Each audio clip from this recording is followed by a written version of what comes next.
Madam Clerk, would you open the courtroom, please? Yes, Your Honor. The state of Michigan, 36th District Court is now in session with the Honorable David S. Robinson Jr. presiding. Good morning. Morning.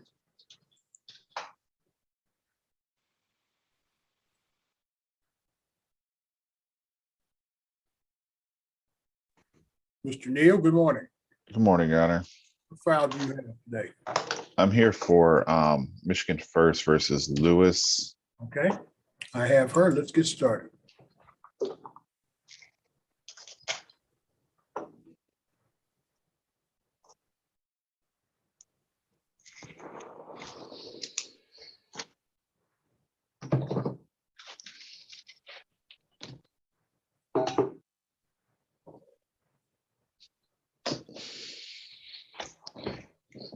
All right, we are on the record. This is 2-1-164-013. Michigan First Credit Union versus Toria Lewis. Date and time for pretrial. Your appearances. Good morning, Your Honor. Winston Neal on behalf of Michigan First, P number 80307. And what is your name, ma'am? Toria Lewis. All right, Mr. Neal, I note for the record that your motion for summary disposition has been filed. Have you people finished your written discovery in this case? Yes, Your Honor. I don't believe any additional discovery would be needed at this point. And how about you, Ms. Neal? Ms. Lewis, are you doing any written discovery? No. All right, then the court will close written discovery. We'll calendar Mr. Neal's motion. June 28th, work for everybody? Yeah. That is a Tuesday. That should be fine, Your Honor. Okay, June 28th at 10 o'clock. We will hear Mr. Neal's motion for summary disposition. The written discovery in this matter is closed. Have you gotten that motion, Ms. Lewis? So I've been getting mail at 2 different locations and I've been getting it late. Pretty much like most of the mail I've just gotten like last week. So You received his motion for summary disposition, ma'am. yes, I want to say yes. Okay, then we'll hear it then on June 28th, 10 o'clock. Thank you both for coming in. I'll send out a notice. Y'all be Thank you, safe. Your Honor. Have a good day. Off the record.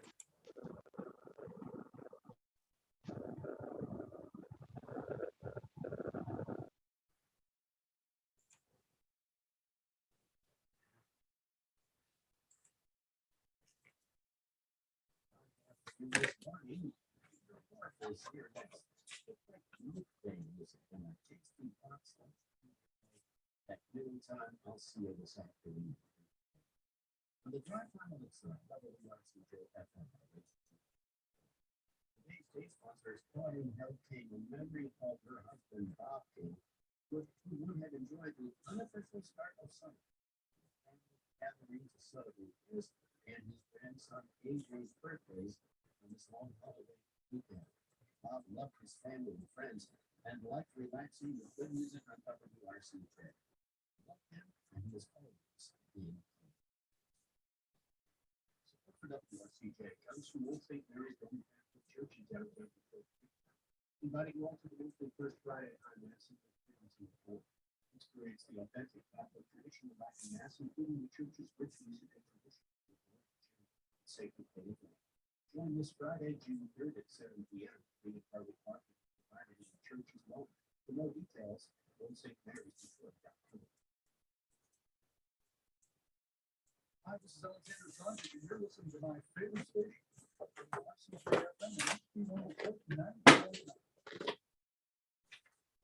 JFM, music. Back again.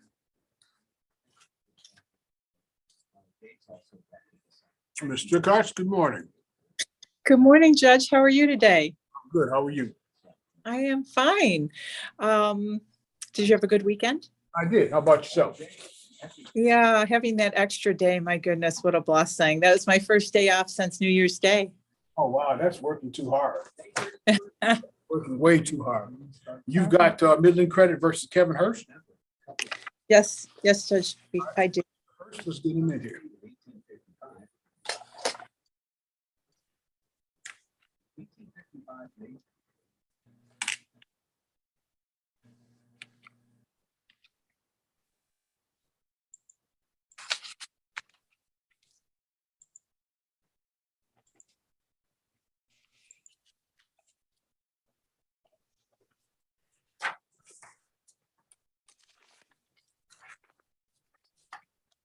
All right, what is your name, sir? Kevin Hurst. All right, let's call your case. Let's get started.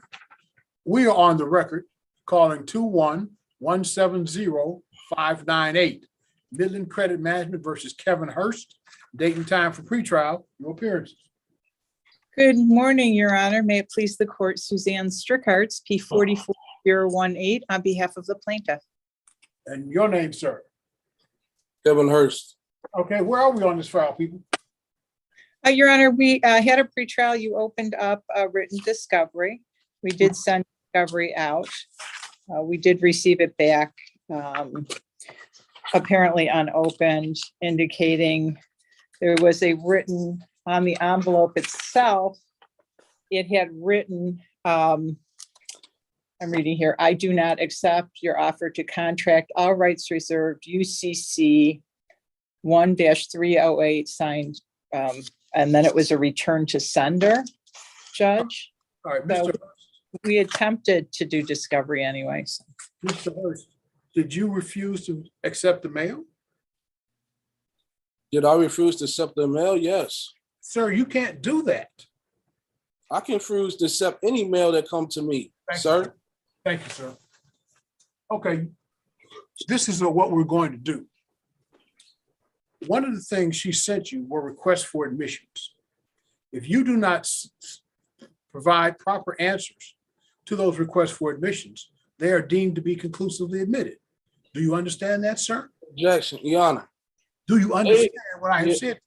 No, I don't. All right, here it is. I open written discovery in this matter. You have a right to whatever legal position you want, but you do not have your own set of court rules. Among the things that the court rules provide when written discovery is open is that she can send you requests for admissions. Those requests for admissions are in writing and they must be answered under oath and in a certain time frame. If they are not answered and filed in accord with the court rules, then they are deemed to be conclusively admitted. You will not be able to contest those things. And that was what was sent to you, sir. And that time to start running those started with the day they were mailed to you. Your So Honor. you don't want to accept. I'm not even sure. I do not have any understanding of this is my debt or not. They just coming with these allegations. I'm trying to see and verify if it is. Then when they called me the first time, they should have sent out verified documents stating that the original creditor and who it was and that I truly owe this debt. Well, Your So- Honor, I just indicate that we did attach to those. They already Excuse me, Mr. Hurst. Excuse me, I wasn't finished. Excuse me. She I was wasn't finished. I wasn't finished. She All right, I'm cut going to me mute off. you, Mr. Hurst. I'm not going to have this. Your Honor, she cut I'm me not off. gonna I was have this. still talking. This is not a clown show.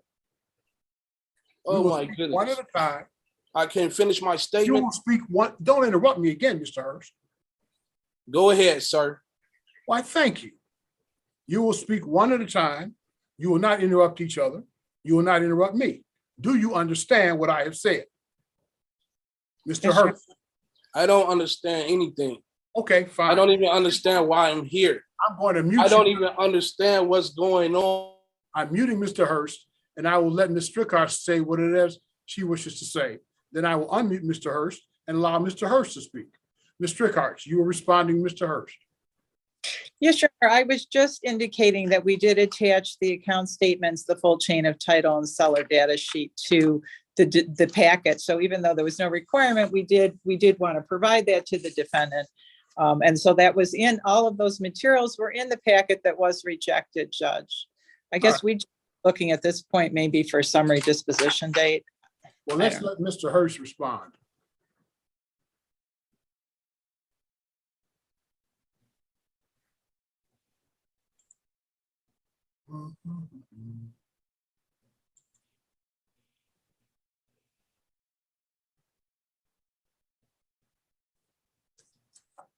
Am I mute? You are not mute now. Begin. Okay, so the understanding that I have is that they should have contacted me 5 days after they should have gave me documents 5 days after they contacted me about the alleged debt. I told them I didn't have no I have no recollection of the debt.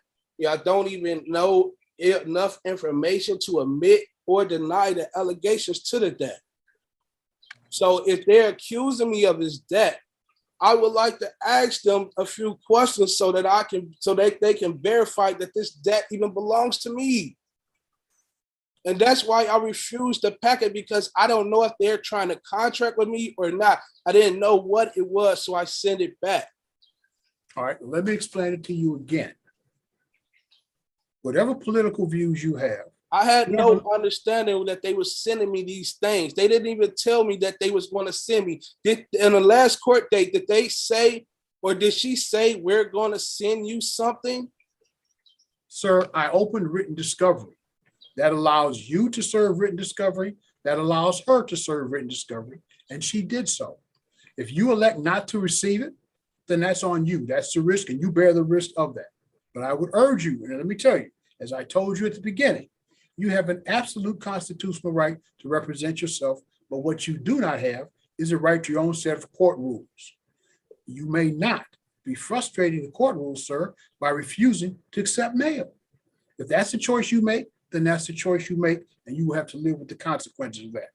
I would urge you, sir, perhaps you might want to get counsel, because I don't think you understand the process, and I'm not at all sure you understand the consequences of the choices that you are making. However, as I indicated, you have an absolute constitutional right to represent yourself. I would urge you to get counsel. So I'm going to give you another date. And sir, she is going to do what she does to represent her client, and you're going to do what you do. And if the court rules cut against you, then so be it. Mm-hmm. All right. Now, does June the what? 28th? Well, I got a question. They are claiming that this debt belonged to me. Would they have to produce all the proof and verify that this debt belongs to me? The plaintiff has the burden of proof, Mr. Hurst. That's right. So she had to produce the proof that this debt belongs to me, right? She has the burden of proof. Okay. Thank you. All right. Judge, I'm sorry, Ms. Rickards? Your Honor, would it be possible for us to receive a motion date for, say, mid-July? Let's give him one more opportunity. Oh, you want me to resend the packet, Judge? I want you to resend the package. And sir, let me urge you as strongly as I can. So receive and open the package. Because if you do not, the request for admissions will be deemed to be conclusively admitted. The lawsuit, as a practical matter, will be over. Do you understand what I have said to you? Yeah, I understand. I got a question. Should they have sent me something before they send me this package since the last court date? Sir, to verify that? Sir, they're not required. If you think you need some information, you have the right to seek discovery too. But you can't tell them how to litigate their case. Okay, so she's going to send me a packet, and I'm going to send her back a packet as well, right? No, you're going to do what you choose to do.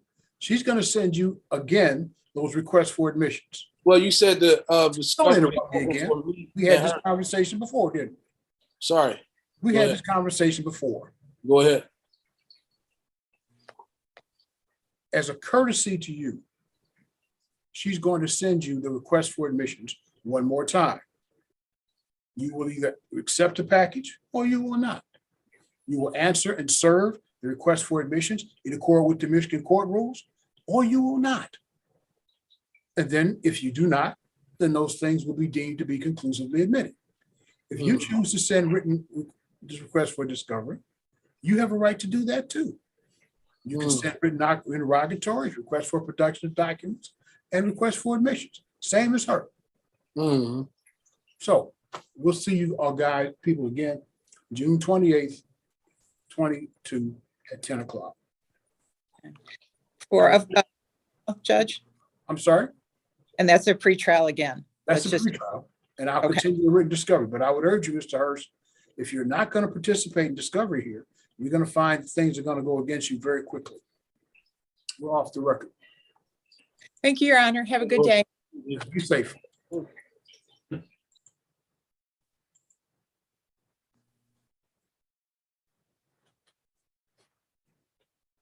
All right, let's turn on the music.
We are on the record calling file number 21169485, Kiefer Brown versus Protector Window and Door. This is the date and time for a motion for summary disposition. This is an adjourned date from May 3rd. Matter set for hearing at 10 o'clock. It's now after 10:30. What is your name, sir? Keith, good morning, Judge. Kiefer Brown. Mr. Brown has filed an answer to the motion for summary disposition. The the defendant has failed to appear. This matter was originally set for May 3rd, 2022, and was adjourned by the court to this date. And the court indicated in its adjournment order dated May 3rd, 2022, that the defendant was to provide transcripts from case number 19212-103 for the dates of 8/13/20 and 8/17/20. Those transcripts have not been provided. The defendant has failed to appear. Defendant's motion for summary disposition is therefore denied. I will set this matter for pretrial. The next pretrial will be June 28th at 10 o'clock. We'll send you out 2 orders, Mr. Brown. There'll be an order denying the motion for summary disposition and setting the matter for pretrial again, June 28th at 10 o'clock. Thank you for coming in, sir. Your Honor, is there any way that I can ask for you to grant my my response to the motion as $5,000 plus punitive damages? That can, first of all, punitive damages are not allowed in this type of case. Okay. Secondly, it cannot be done. The only matter scheduled today was the defendant's motion for summary disposition. You want to file a motion seeking some other relief, you have the right to do that, but you must file the motion, serve the other side, so we have an opportunity to respond, sir. Okay. Thank you. sir. Is it any way that I can pull those transcripts? Because see, I wasn't even present during the 2020 court proceeding when it got dismissed. I don't even know what was said because the other side, the defendant attorney, asked if I could sign a waiver stating that they can sign for me and speak for me because what we agreed on for extended time. And the next thing I knew, the case was dismissed. So I don't even know what was said. Well, what you can do, sir, is you can go on the court's website and contact the court reporting service. They will need the names, the case number that is on the order that I adjourned for today's date, as well as the dates, and they'll tell you how to get the transcripts. Okay? Okay. Thank you, Your Honor. Yes, sir. Have a good day and let's be safe. We're off the record.